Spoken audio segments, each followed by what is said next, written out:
China, um país asiático, uma civilização mais antiga do mundo, a segunda economia, perdendo só para os Estados Unidos, com a capital Pequim, com quase 10 milhões de quilômetros quadrados, cerca de 1,5 bilhões de habitantes, 146 habitantes por quilômetro quadrado na sua densidade demográfica, com climas equatorial, tropical, temperado e subtropical, o relevo, a cordilheira do Himalaia, planalto do Tibete e planície desértica ao norte, vegetação floresta temperada e a hidrografia o rio Tarim, mais de 2.000 quilômetros.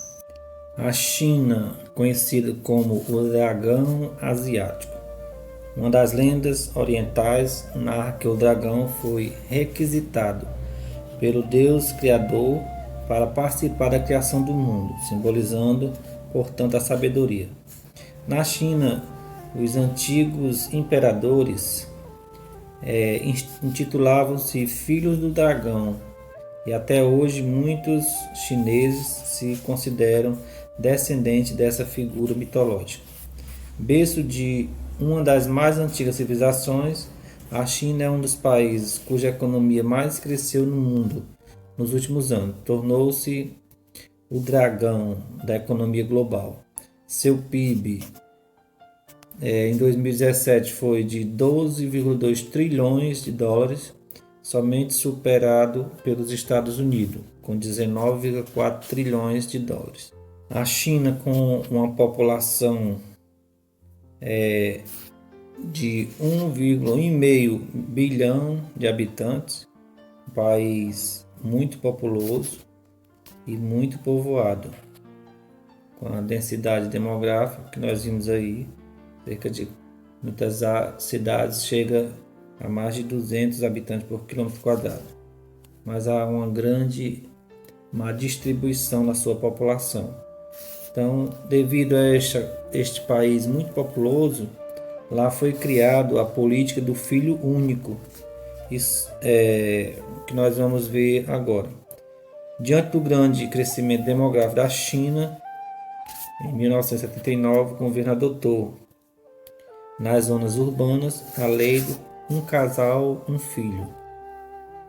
Zonas rurais, até 2 filhos por casal. Essa lei gerou vários problemas, como abandono de bebês, abortos, esterilizações em massa e extermínio de recém-nascido. Os pais que tinham o segundo filho perdiam o emprego e suas crianças eram impedidas de frequentar a escola.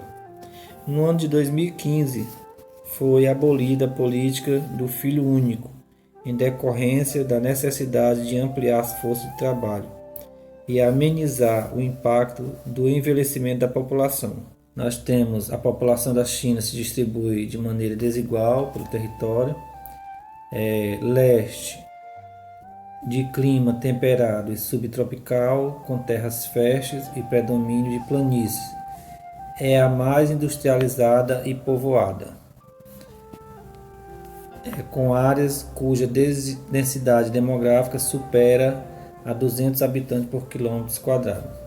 Na porção oeste, árida e com altitudes mais elevadas, encontra-se o deserto de Taklamakan, e na porção norte, onde está o deserto de Gobi, verificam-se baixas densidades demográficas. Vemos aqui também a desigualdade na parte da economia.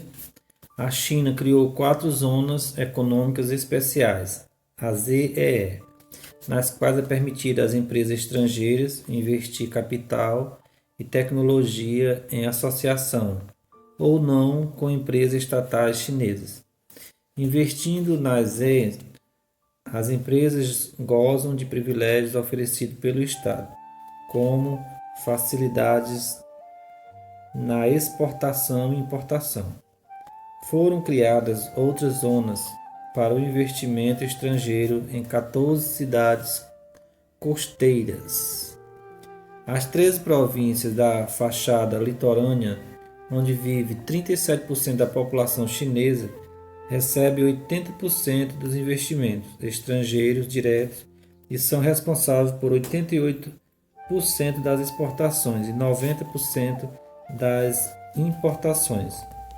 Somente a província de Guangdong realiza 40% do comércio exterior chinês. A prosperidade industrial da China tem provocado grandes deslocamentos populacionais nas zonas rurais para as urbanas, acarretando consequências como falta de moradia e problemas de congestionamento de trânsito, lixo urbano, transporte.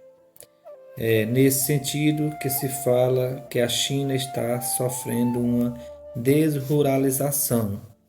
É a saída, aqui nós conhecemos como êxodo rural, a saída do pessoal do campo para a cidade. As cidades das zonas costeiras do país não absorvem grande parte dessa mão de obra gigante. Os mercados informais de trabalho têm aumentado, isso gerando uma grande desigualdade social. Com o crescimento econômico da China, tem provocado sérias consequências ao meio ambiente. O uso intensivo de combustíveis fósseis, petróleo e carvão mineral. O país está em primeiro lugar na emissão de gases causadores do efeito estufa. A contaminação do solo e dos rios, a destinação do lixo industrial e doméstico e a poluição urbana são alguns dos desafios ambientais que a China terá que enfrentar para evitar o caos. O setor primário da economia chinesa, a agropecuária, responde 9% do valor de seu PIB.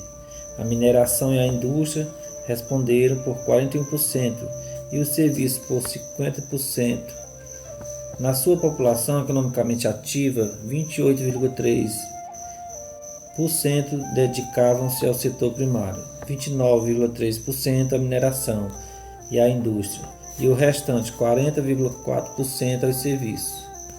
A atividade agropecuária, em relação com as condições de seu meio natural, comparando com todo o território, enquanto as planícies e colinas e nos planaltos do leste e nordeste as condições favoráveis de clima, solo e recursos hídricos facilitam a agropecuária, na porção oeste o meio natural impõe restrições por causa da presença de planaltos com deserto de área e relevo montanhoso com mais de 3.000 metros de altitude.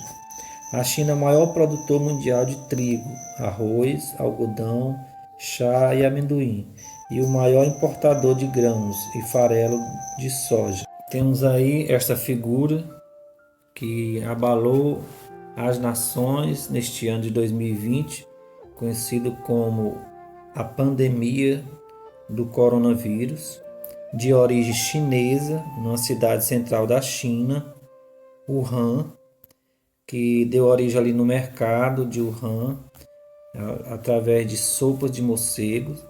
Os sintomas dessa doença é febre, tosse e cansaço, chegando até a agravar os pulmões e levando à morte. Os cuidados que nós ainda estamos nesta fase de quarentena, ainda não voltamos às aulas normais, estamos online, por isso que estamos gravando, são usar máscaras nos ambientes de acumulação de pessoas, usar sempre gel, passar sempre álcool gel nas mãos e nas residências usar sempre o detergente.